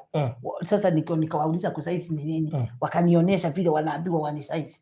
Unaona, kwa hivyo wale watoto wanaambiwa nikienda kuwasalimia watoroke na mtu ajifanye hataki, unaona. Kwa hivyo these kids hata kama niko na wao kuna mambo mingi sana wanafaa watu waelewe. Hao watoto walifidiwa ile inatoka na waone ile niko na hiyo vita, waone vile tutatoa hizi vitu ndani ya watoto, ndio watoto waone sasa vizuri. Na nafikiri mambo yenye tutafanya ni vizuri pia kuomba.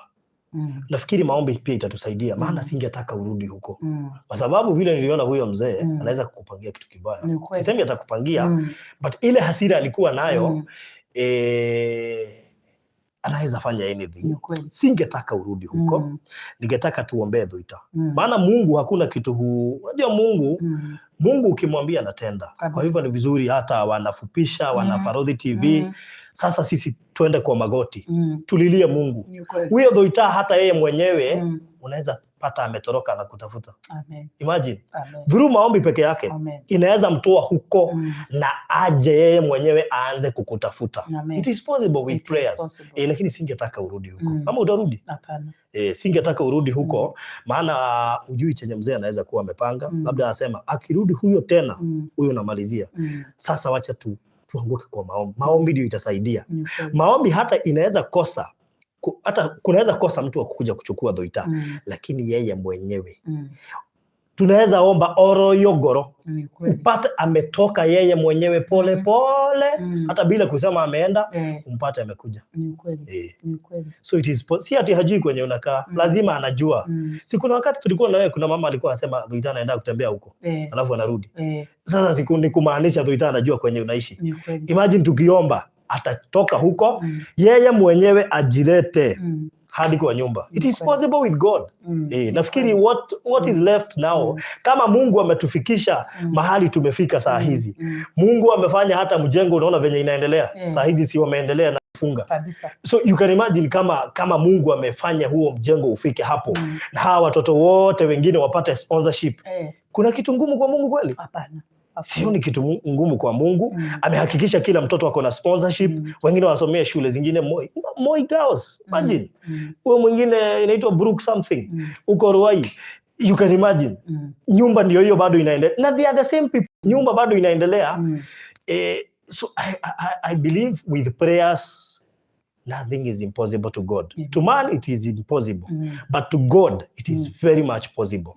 So nafikiri mutaungana nami, yote yawezekana. I believe so. Yote yawezekana. So I believe from now mkuwe na sessions za maombi hata na wanafupisha.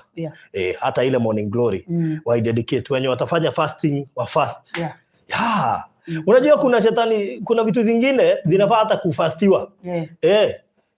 Kwa sababu kuna vitu zingine ukijaribu na maombi hazifanyi, enda fasting. Sasa jaribu maombi na fasting. Jifunge kula na kunywa. Enda dry fasting ama partial, because I believe Mungu anaweza fanya anything. Ile inaonekana ikiwa ngumu, imagine inaweza kuwa rahisi na Mungu. Hata imagine hautarudi hapo tena na Mungu atafanya Thuita yeye mwenyewe. Ajitoe pole pole, ajilete na aombe hata msamaha.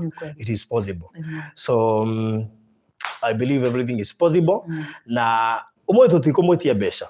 Leo hatutawaitisha pesa. Lakini ikiwa ungetaka kukua part of, najua tulisema hii kazi ni rahisi. Ikiwa ungetaka kukua part of wale watu wanachanga pesa ya mjengo, there are so many people wametuma pesa yao. Na kwa sababu tumeona na tumesema kuhusu maombi, hiyo nyumba pia imekuwa ni maombi. Maombi tu. Ni Mungu anafanya, sio sisi. So ikiwa ungetaka kukuwa part of watu wenye wanachangia, ati hata ukitoa that 100k unasema Mungu, hii nimepeana kwa huo mjengo na nimetoa roho safi iende ikasaidie huyo mama. As we continue praying, ndio Thuita atoke, maana yeye atatoka mwenyewe. Imagine atajitoa mwenyewe na akuje. Haendewi tena, yeye mwenyewe atatoka. So as we continue to pray, ndio Thuita atoke. Let's continue building the house. By the way, mimi ingekuwa furaha yangu Thuita akitoka akuja kwa nyumba mpya. Amen. It is possible. So sisi tuharakishe. The more mnaharakisha kutoa pesa ya nyumba na kujenga, the more Thuita anakaribia kukuja. Amen. Who knows, kama Mungu amengojea nyumba iishe ndio Thuita akuje. Who knows? Unajua hii nyumba inakuja na vitu mingi, watu hawataamini. There are so many new things that will come, watu hawataamini. And one of them naona ni Thuita. Amen. So believe you me, nyumba ikikaribia kuisha, utaona Thuita yeye mwenyewe amejileta. Na utakumbuka maneno yangu. So let's continue kuchanga. Nipatie namba niwaekee hapa. Kama kuna wenye watataka kutuma saa hizi wanaweza tuma. Kama unataka kuendelea kutuma hata zaidi, endelea kutuma hadi kesho, hadi hiyo siku ingine. Let's continue giving. Huo mjengo upande. And I know before Monday tutakuwa pale kwa site, tuwaambie tumefika wapi. Ndio unajua saa hizi tunataka kuwaonyesha ile kazi imefanywa. Kazi mkitoa, kazi inafanywa, tunawaonyesha. Tunazidi kupanda. So kama uliamiliana kitu, ulipledge, make sure umetoa. Wacha tumalize mjengo na hiyo story isha, si ndio? So nipatie namba 0706 879 392 392 0706 879 392. Na nilikwambia mama, vitu zikiwa ngumu, before you take any action, niambie. It's good to reason together. Ni vizuri kuulizana, niende ama nisiende. It is always good kuweka vichwa pamoja, tunaulizana. Unajua shetani pia anafurahia. Shetani ukizambwa kofi pale kwa gate atafurahia sana. Unaona? Lakini shetani ukitaka kummaliza, omba. Those people wenye wametoa testimony, hata wenye wamekuwa devil worshipper, wakati mwingine wakipewa assignment, wanasema tulijaribu kuvamia fulani, tukarudisha message, tumeshindwa na yeye. Kwa nini? Anaombaga sana. Hawataki mtu anaomba hao watu, au devil worshipper. So wakati unaomba sasa unawanyima nguvu. Na unaona ukiwanyima nguvu, watashindwa kucontrol. Ikiwa kuna watu labda wameungana na wakashikana egodhiorora Thuita, ndio asijielewe. Unajua ukiomba waishe nguvu, Thuita atajitoa. Atatoka mwenyewe. So maombi ndio kila kitu. So I believe it is always good. Ningetaka tukue tuna reason pamoja. I know tukireason pamoja vitu mingi tutafanya. Maana hizi nywele unauza, tutauza zote. Hizi vitu duvet unajua watu, kuna mtu amenipigia kani kibijini anakuwa na ni hard working. Huyo mama ni hard working sana. Ati haezi kaa idle. Kwa sababu unajua watu wanashindwa. Ndio tunajenga na watoto wanasoma. Lakini ile kukula wanakula hiyo nyumba. Si mimi nimekuja wakati umepika kuku, unaniwekea kuku na kuambia akirudisha. Maana unajua naona wote wameniangalia mpaka wanashindwa sasa ukiwekea hiyo yote. Sisi tunatosha. Hawa watoto hata upeleke unga ile mbando ya 12. My friend. So vijini lazima atafute chakula, lazima atafute pesa, lazima atafute mafuta ya gari ya Davis, maana hiyo ndio wanazungukanga nayo, because movement yake huwezi enda mguu. Jamani, hata nimeona unasoma driving nikajua, unaona hii driving yameanza, huenda itamalizia na gari. So hata afadhali utafutiwe dereva kabla ujue. Maana najua hata ukisoma utaogopa kwenda kwa barabara. So I know hizo nywele zote tutauza, hizo duvet tutauza for the benefit of you. Mimi jini nilikwambia sihitaji anything. Mimi Mungu huwa ananibariki usiku mchana sababu ya hizi project zote nafanyanga za charity. Mungu hajai ninyima. Lakini ningetaka kuona ukiishi maisha mazuri, ningetaka kuona ukiuza hizo nywele, na model hiyo giri tu nunua, ni za kusupport mjengo. Juu hiyo nywele inaweza kosa kuwa inatoka 20k, but unainunua 20k ndio usupport mjengo. Na unaona unanifurahisha sana. Maana some of the money we are using kwa mjengo zinatoka na hizo duvet unauza na hizo nywele unauza. So I love how you reasoning yako inakuwa na speed sana. Thank you. So na pia wenye wana support, Mungu awabariki sana. Hata kuna mtu ameuliza duvet ni pesa ngapi? Irene Mauti.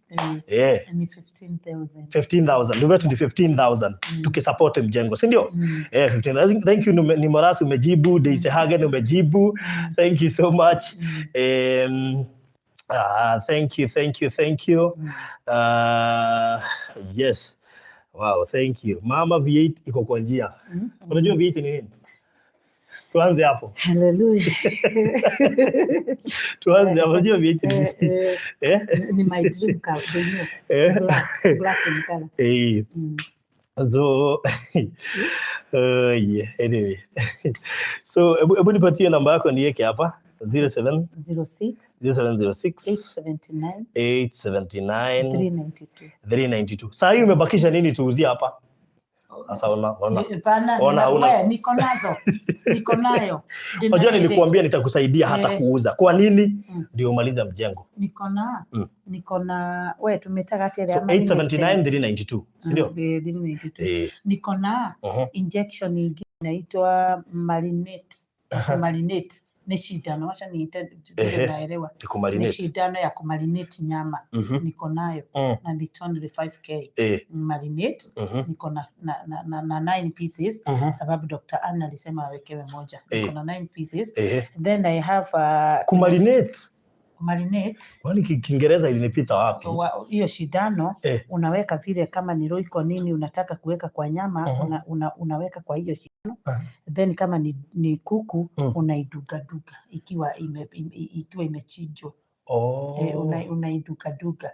Sasa akikula wakipika jioni inakuwa marinated. Sijakula marinated. Sijai kula marinated nyama, lakini najua hiyo ni ya kumarinate, lakini suddenly niliambiwa nitakuja kumarinatiwa nikule. Kuna mahali Sunday tulikuwa na nikasikia marination, mahali nyama ilikuwa inawekwa inakoroga, unakumbuka? Spices. Okay. So kuna hiyo. Number 2, kuna mtu auliza kama kuna duvet sahi. Farodhi, I will buy one for you. Haya. Sindano ama duvet? Penina Mpora Benjamin. Ni gani hiyo jamani? Unataka kuninunulia nini? Lady Maria, Farodhi ana duvet? Haya. Kwani pia unataka kuninunulia? Hata kitabu yangu ndio niandike wakinunua. Alafu niko na hii kitu unajua kuna kama saa hii naona ukijaribu kuinama kuvaa kiatu sikumbuki inaitwa aje. Crystal what ya kuvaa kiatu. Badala ya kuinama sana ni ile ya kuvaa kiatu. Kale kitu ka black kakufanya hivi. Ya kiatu iko hapo. It is on the 3k. Oh wow, 3k. Niko na 7 of them. Wow. Niko na 7. Okay. Na unaona hawa watu waduthi kuna safety belt. Isinaitwa safety belt. Kwani hiyo duka yako? Safety belt. Sasa hiyo sasa hizo niko na hivi. Fanya hivi, ukikuja hapa next time I come with those things. Ukuje na hizo vitu zote hapa. Hebu leta kitabu na bairo hapo kwa sababu naona tayari nishanunua duvet hapa. Lady Maria. Lady Maria shanunua duvet. Kanaitwa shoe horn. Naomba kanaitwa shoe horn. Ndio. Na wabiaka waandike ndio wanikumbushe. So hizo vitu tutakuwa tukiuza hapa na Virginia. Hiyo pesa inaenda kwa Virginia ya mjengo. So we shall do that. Ni kama venye unaweza enda dhoko kwa kanisa.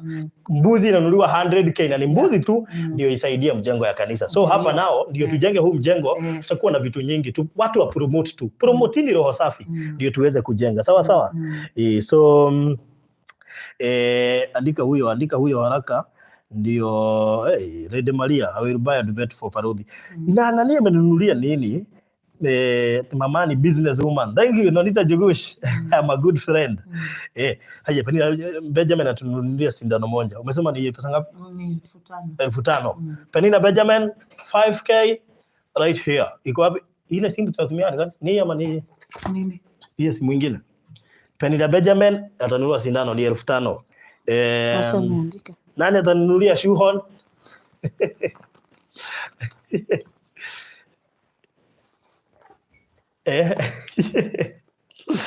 Najua tayari nishapata mtu wa kusponsor safari ya Mombasa, so sina stress.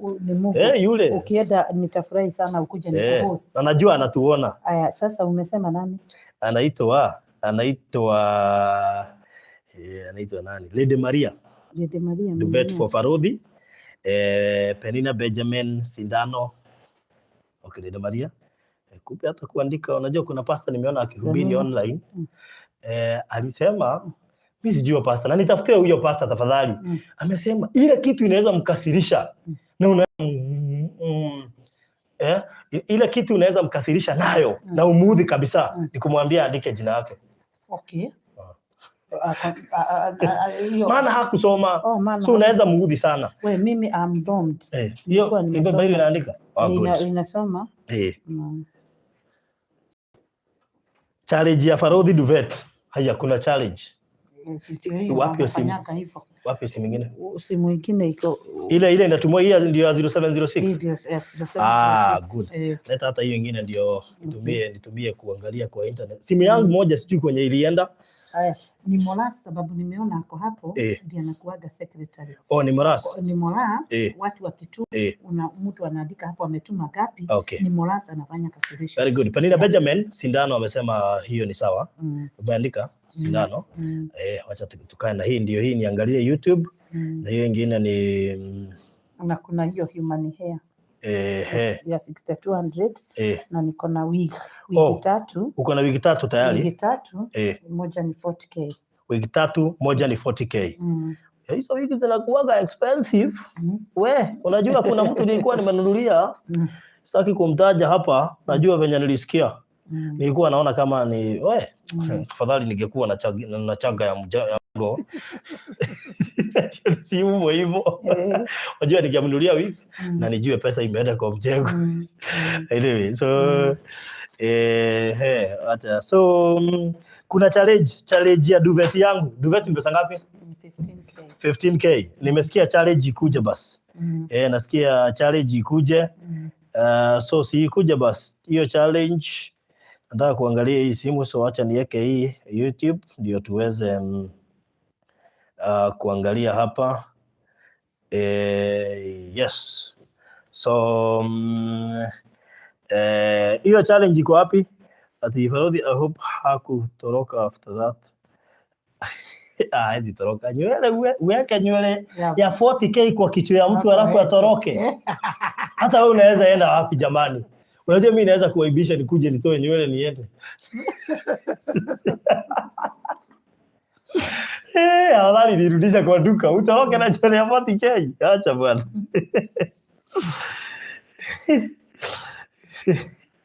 Hadi nikivaa wigi ya 40k aki hiyo siku sipeani amani kwa mtandao. Wacha sasa tuangalie huku. Let's go back.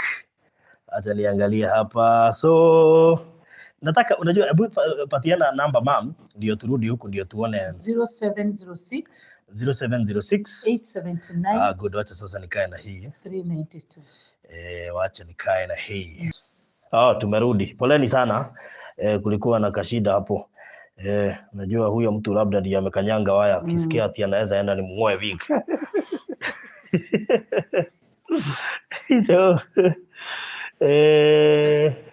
dereva wa NTV aliwacha after 10 years na amelipa mahali. By this yako ka story na Jalango juzi. Ati 10 years alikuwa amelipa mahali. After 10 years akaachwa. Iko sawa? Okay, good. So kama iko sawa. So Penina have sent 6k, 1k for duvet challenge. Wow. So 6k ni ya hii.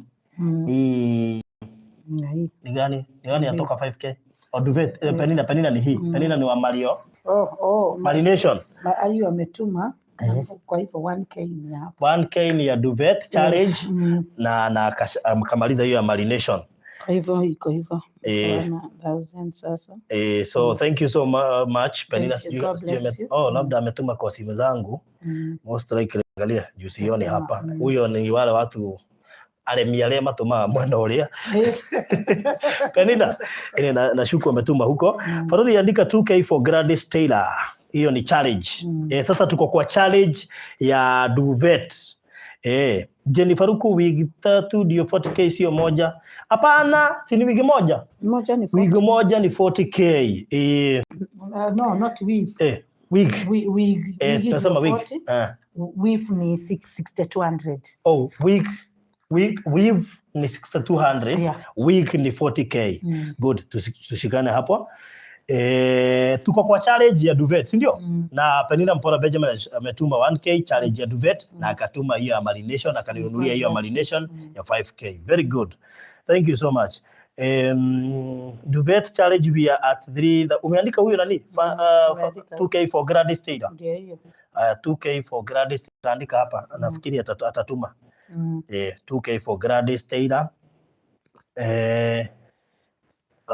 Farodhi, just say one name for me. Natuma ya duvet. Just say one name for me. Yani tunafanyanga hivi. Atusomange majina yote mbili. Tunasoma moja. Good. Sawa sawa. Ikuja basi. Thank you so much. Asante. Nitataja moja moja. Sawa. Dr. Manda Maina anasema adhari ibadilika dread. Ati Dr. nani? Dr. Maina Manda Maina. Beotia Duthi ni how much? Beatrice Wanjiro. Beotia Duthi ni Girinya. 4K. Oh, 4K. Haya, Beatrice ni 4K. Thank you. Nani mwingine hapa? So ni Morasa anasema duvet challenge we at 3K. Okay. Duvet, tuko kwa duvet challenge. Duvet challenge hapo ndio tuko. Kama umepotea, Grace Evada amemwambia ni 4K. Alright, asante. So umesema uko na Doreen, Dorcas. Dorcas ametuma 3K. Ametuma 3K. 3K. Ametuma 3K. Huyu amesema tusitaje majina mawili. So thank you so much Dorcas. Imeingia 3K. Asante sana. Penny ametuma, nafikiri ametuma kwa hiyo simu gani hiyo?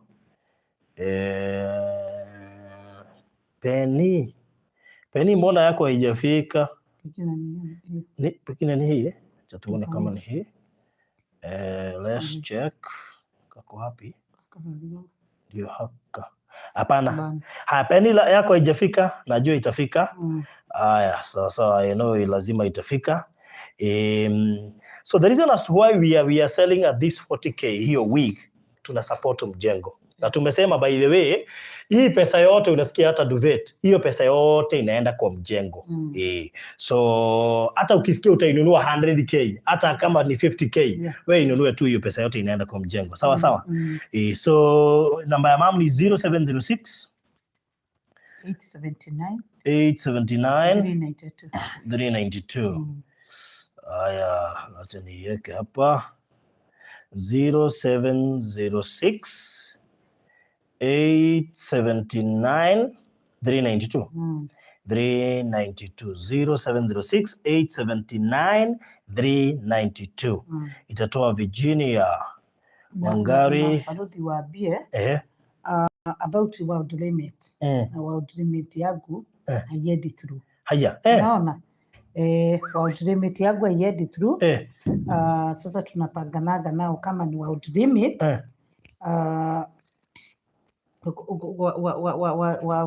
Watumie namba ya 0700. Okay. Kwa hivyo niweke hapa 700 669 669 543 543 543 543. Irudie tena 0700 669 543. Okay, pia hiyo inatoa Virginia. Virginia Wangari. Good. Unaweza tumia any of those two numbers kwa sababu inaweza world limit. Kwa shida iko wapi? World limit. I think unajua wanatumaga sana. Waliona unapokea pesa sana. Kuna wakati walikuwa watu wangu wa physicians walikuwa wanakuta mtu ameandikiwa who is this Virginia Wangari Kamotho. Okay. So Rose Nyambu duvet ni 5k. Okay, kwa mwenye ameuliza na nimewaekea namba hapo. Wale leo natumia simu ya mam kuweka namba. Juka simu kingine kagu sijui kalienda wapi. So tuma any amount, send any amount. Iko sawa? So send any amount ikiwa challenge ya duvet. tunangojea pesa yako. Send any amount kwa challenge ya duvet, si ndio? Yeah. Any amount kwa challenge ya duvet. Hata tunaweza jipata hata duvet moja inunulie hata 50k. Yeah. Send any amount ya challenge ya duvet. Tunangoja 0706 879 392 ama 0700 669 503.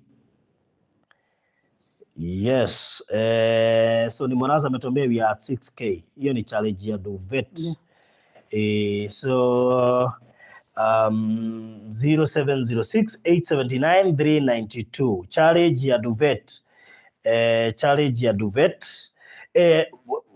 Rose nani family 2019, tumia hii namba nyingine. Kuna namba nyingine hapa 0700 669 503. So nafikiri maana leo siku anataka tundini sana. Nilitaka next time ukikuja kuja na hizo vitu zote hapa.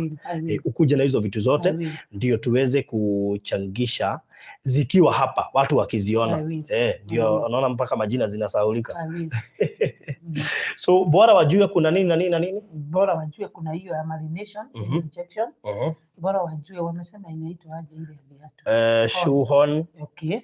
Bora wajue hiyo iko na safety belt na wig na weave. Safety belt ni kale kana ni kama kaboda. Unajiweka unakuwa safe. Na bado ni ka life saver, ni kana kuwa na kale ka green ka reflector. Lakini kako na tumishipi. Niko na mshipi. Good. Sawa sawa. So next week utakuja hapa. Hata nani ameniambia Miss Ann. Amesema leta mom next week tena Farodhi niende maana na watu wengi That's why sikutaka kuengage sana leo. Ndio maana unasikia siongei kuhusu pesa sana leo. Leo tulikuwa tunataka kuongea hiyo story ya Thuita na kijana maana ako holiday, ako half term. Alafu next week, so we will resume kwa mjengo next week. Tutakuwa tunaengage wakati mwingine hata unakuja una preach. Tunaengage hivyo, tunafurahia, tunaongea, tunacheka. Alafu ndio wakati mwingine tunakuja hata unanipea nikuje. Unajua sasa kama kesho ninaenda kushoot so na physicians wanajua hivyo. Kwa hivyo sometimes utakuwa unatupatia na uko na wimbo mpya. Niko na wimbo mpya. Na hiyo wimbo ndio hiyo wimbo itoke. Nilikuwa kwa doto. Na hiyo doto nikaona tukiwa na vita na mzee na Thuita. Niliambia physicians before hata niitoe. Nilikuwa nimesema kitabu. Na nikawaambia nimepata hiyo wimbo wakati Thuita alitoka kwa mikono ya baba yake, alikuwa mngoga vibaya sana. Kwa hivyo mtoto akatorokea kwangu, nikaona nimemembrace.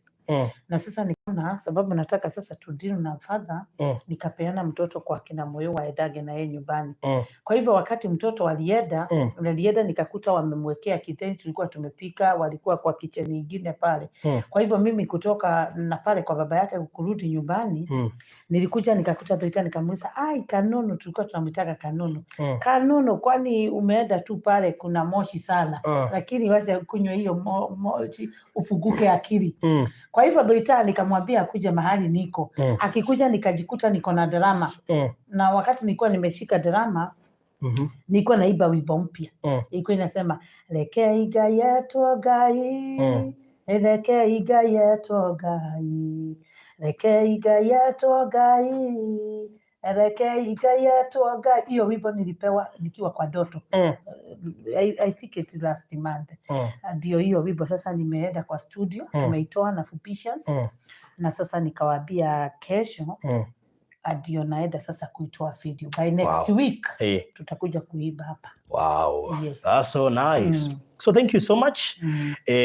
Na hata tukitoka live muendelee kutoa challenge ya duvet. So skia Miss Anna, so we have to buy a duvet for her. So thank you so much. So tuzidi, but nataka hiyo mambo yote tuifanye vizuri next week. Ndio tuonge mjengo na najua hizo vitu utakuja nazo zote hapa. So hiyo siku tutatoka kule kwa mjengo alafu bado tukuja hapa na hizo vitu zote ndio tuuzie watu. Maana hizo zote zina support mjengo. So thank you so much. Sijui tuombe tumalize. Tuombe tumalize na before tuombe tumalize kunaweza kuwa mtu wako pale hajui kama Virginia anakuaga na channel. So allow me niwaambie mfike pale kwa Virginia Wangari TV. Msubscribe there, mshare. leave a positive comment, then kuna ile join, you join to be a member. Alright. Sijui kama umeambia Fupishians about joining in your channel. Fupishians wako hapa wengi sana. Alright, so ukienda hapo kando kumeandikwa subscribe, utaona join. Ingia hapo ujoin na ni rahisi sana. Uenda hapo make sure umesubscribe na pia make sure umejoin. Ingia hapo kwa join, ukuwe member. In fact, ukiwa member ni rahisi maana hakuna notification itakupita. Mara tu tumeenda live, notification yote utakuwa unaipata. So wacha tuombe. Okay. Sababu ni Mungu. Alright. Na naona kama hiyo ya Penny na Benjamin Mpora imekwama kwa Western Union. Itatupata. Okay. I mean, si Western Union imekwama kwa Odremit. Okay. Wacha tuombe. Father, in the name of Jesus Christ, we come before you, God. We thank you because you are Father. You have been our friend. You have been our battle warrior. Asante Mungu kwa vile umetuonekania, tunakushukuru. Hata hii masaa tumetumia huku kwa Farodhi wa Thayo.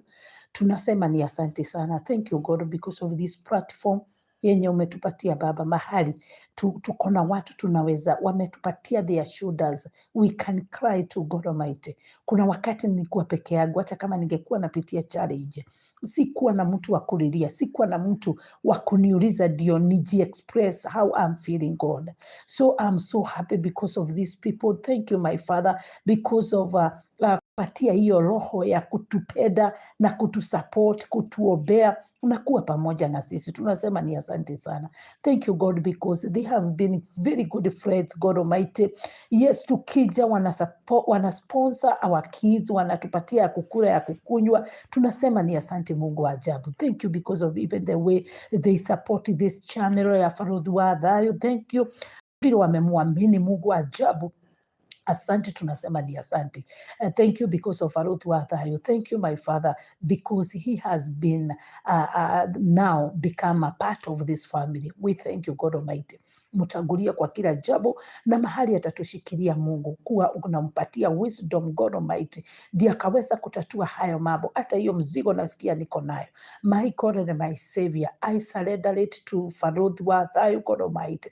Umsaidie kutatua na hii familia yetu God Almighty ikaweza kusimama, na wakati ataona ya kwamba tumesimama na hatuna machozi, najua Mungu wa ajabu utamsaidia, atafurahi sababu wewe ni baba yetu. Tumemuombea Mungu wa ajabu ukampatia good health God Almighty. Bless his heart God Almighty. Bless everything that he hold God Almighty. Mubariki sababu wewe ni baba. Baba, tumekabidhi even this channel onto your able hand God Almighty. How we pray for your favor. Thank you God Almighty. Adore the destiny help us God Almighty that are holding, yes, his blessings God Almighty. Mungu wa ajabu, let them be very honest until wamfikishie. Ndio hata hii channel watu wengi sana wakawa wanasaidikia hapa. Tunasema ni asante kwa kila jambo. Cover these 12 children onto your God, oh God. Thank you God Almighty because you are going to do them counseling God Almighty. You are going to unite them because you are good God Almighty. Give me the strength God Almighty. Wipe all the tears, all the bitterness God Almighty. I surrender them all to you God Almighty. Take over and my God and my Savior. Wakati tutasimama, wakati tutakaa mzuri, wakati Baba tutapeana as a testimony, tutakushukuru sababu wewe ni Baba. Give me hata upendo mwingi sana kwa watoto. Give me upendo wa watoto wale wengine God Almighty sababu wewe ni Baba. Tuongoze hata kwa mjengo God Almighty. You are the one who is building that project God Almighty. Even the engineer, hata wafanyikazi wote God Almighty. We bless thy holy name. Now what Baba who have become the part in that project, bless them God Almighty. Wengi wametoa ushuhuda, wamekuona. Hata wenye bado Baba hawajapata pokea blessings zao God Almighty. We pray that you wabariki, na wenye hawana kazi, wenye ni wagonjwa wapone, ndio waweze kukuabudu. In Jesus name my God, we pray and believe. Amen. Amen. Amen. Wow, so thank you so much. Thegio ni gũtwĩrorera. Asanteni kwa kutusikiza na pia kuelewa mam and the reason as to why that Thuita's drama ilikuwa tumemuelewa, lakini tumesema tu tuwe maluine, tuombe sasa.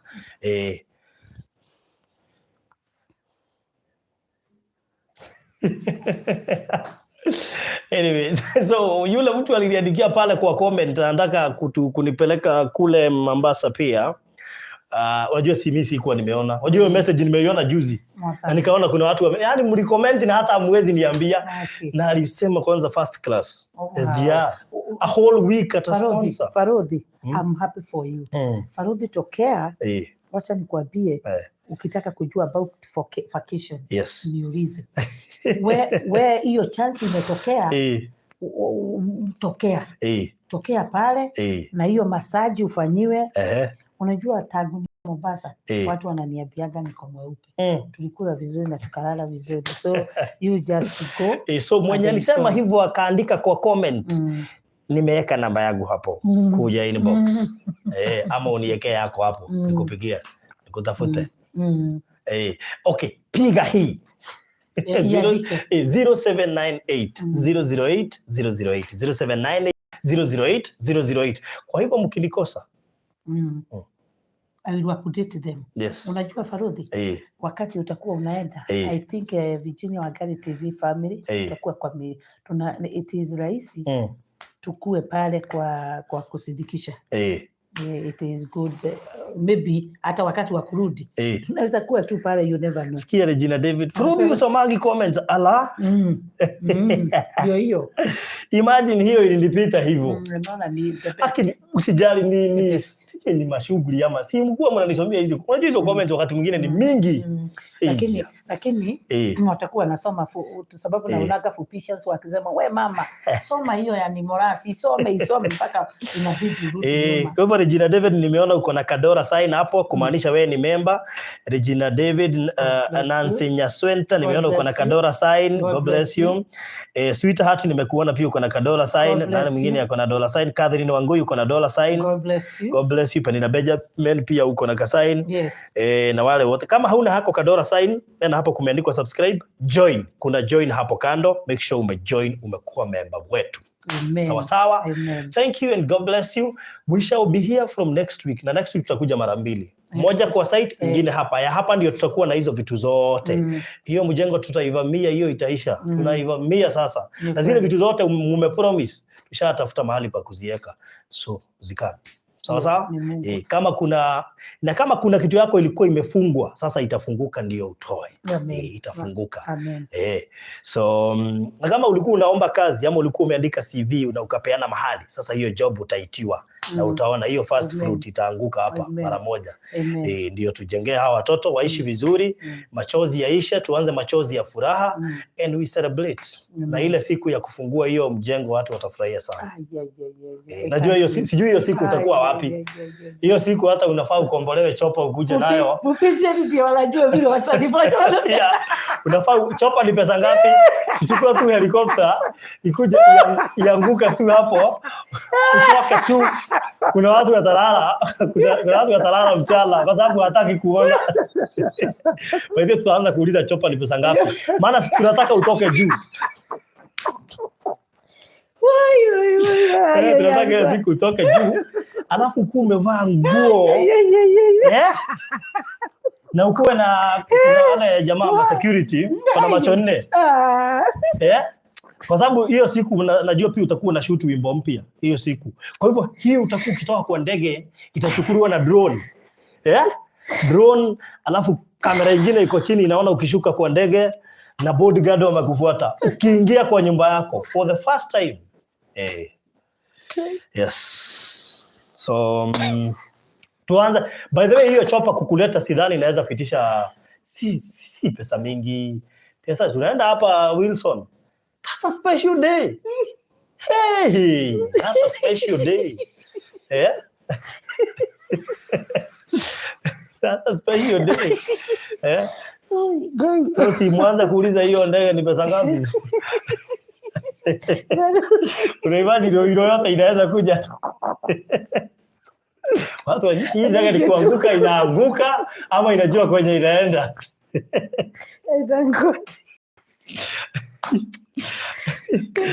Hata unaweza pata kuna watu wako na ndege hapa. Hapa tuko na matajiri, usikia mtu ni mimi nitatoa ndege yenye itamleta. You know, who knows? Ile utalandu huko. Utashtuka bwana. Tumalize hii mjengo haki watu. Hiyo siku itakuwa si wanafupisha. Unaweza kosa sajili ya kwa ndege hapo. Basi bili kuna mtu atanunua ndege hapo basi. Ama ata connection zake ataanza kujiona na watu wenye wako na ndege. Sasa hata atachajiwa ataambiwa chukua hiyo. Ipaya angani kutoka Wilson, alafu kwanza zungusho hapa juu kidogo. Ikuja ipaya hapo. Utaona Ruiro kila mtu anafuata na hiyo ndege imeenda wapi? Mkashua si president alikuwa anakuja. It is possible. Kwani hizi vitu zinakuanga za nani? Ni za watu wa Mungu jamani. Hizi vitu ni za watu wa Mungu. Huwezi enda kukaa kwa nyumba ya over 10 million na ndege hata ndege ni 20,000 kukuja ama ni ngapi?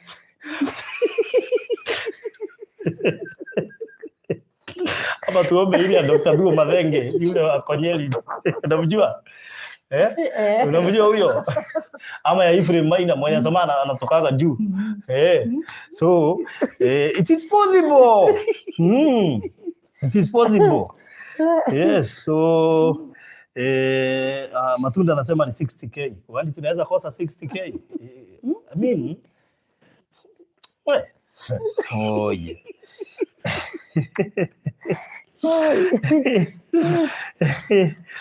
So thank you so much.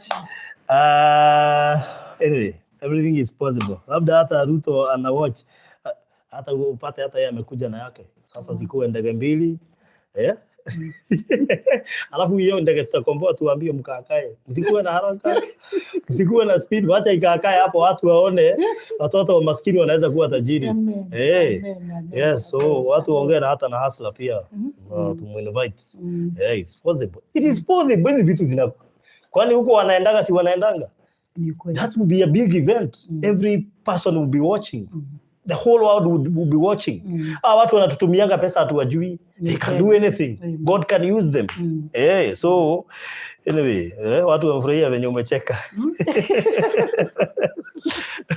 Umekumbuka story ya Sara wakati alicheka akakwambia pata mtoto. So anyway, so thank you so much. Good night, good morning, good day. Acha tukutane fupisha. All right.